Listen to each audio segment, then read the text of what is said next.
Hi everybody, Max Lucado here. Boy, I wish you were here with me. Beautiful western Colorado, a delightful evening. But since you can't be here with me, I thought I'm just going to capture this message with this gorgeous setting behind me, hoping and praying that you'll be reminded that the same God who made these skies and these mountains is the God who loves you, and you're never alone. And if he is able to make a universe like this, don't you think he's able to make sense out of the many challenges and the struggles that you face in your life? I'm going to take probably going to need about 7 minutes of your time to share with you an example of Jesus' loving care for unexpected recipients. Can you give me those 7 minutes? If you can't, man, I certainly get it. You got a lot going on. We all do. So much happening. Please, before you slip out, would you post your prayer needs, and just let us know how to pray for you. In the early days of the church, there was this impassable gulf that yawned between Jews and Gentiles. Simply put, a Jew could not drink milk drawn by Gentiles, could not eat their food, could not have fellowship. Jews could not aid a Gentile mother in her hour of need. I mean, they were separated.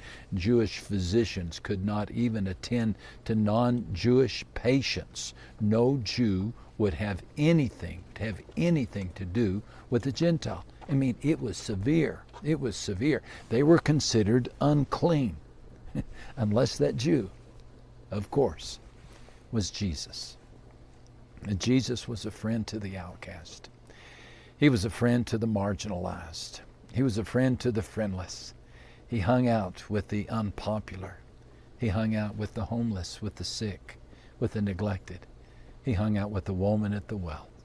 The woman at the well was everything described by those words, and she was everything everybody was gossiping about. Do you know her story in John chapter 4?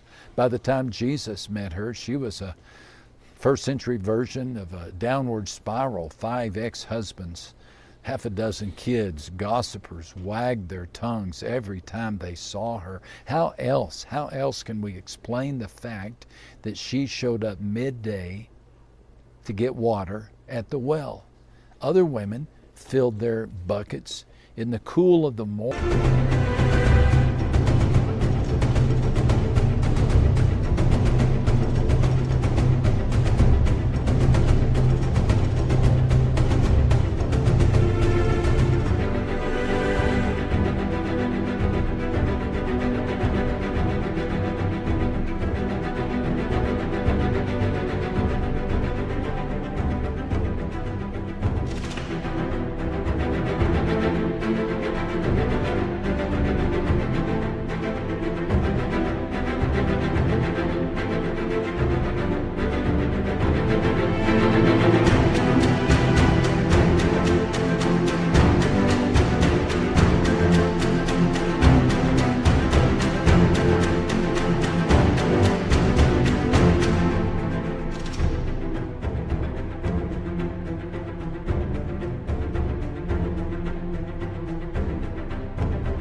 At sunrise, maybe in the cool of the evening, but this woman opted for noon, preferring, I suppose, the heat of the sun over the heat of their scorn.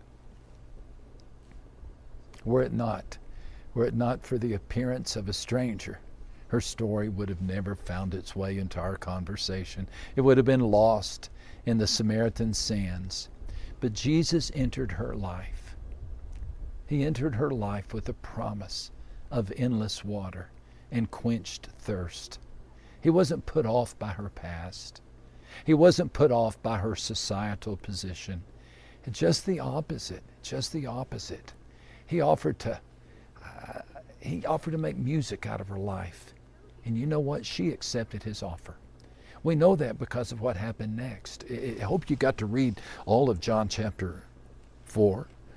Many Samaritans from that village believed in Jesus because the woman had said, "He told me everything I ever did." And when they came out to see him, they begged him to stay in their village. And so he stayed. He stayed for 2 days, long enough for many more to hear his message and come and become believers. And then they said to one another, or they said to the woman, now we believe, not just because of what you said, but because we have experienced him ourselves. We heard him ourselves. Now we know that he indeed is the Savior of the world. Oh my goodness, what a text. Just take this from it today, and that is the woman who was on the margin became the woman with the message. The woman who was on the margin became the woman with the message. Why? Because Jesus showed up. Jesus gave her the chance of a lifetime. He came for people like her. He came for people like you. He came for people like me. He came for us all. Ask her, are you ever alone? Her answer would be no. No. The living Lord appeared to me and changed me forever. My friend, let him do the same with you. Let him speak hope into whatever hopeless situation you face, and just trust him and believe you are never alone. God bless.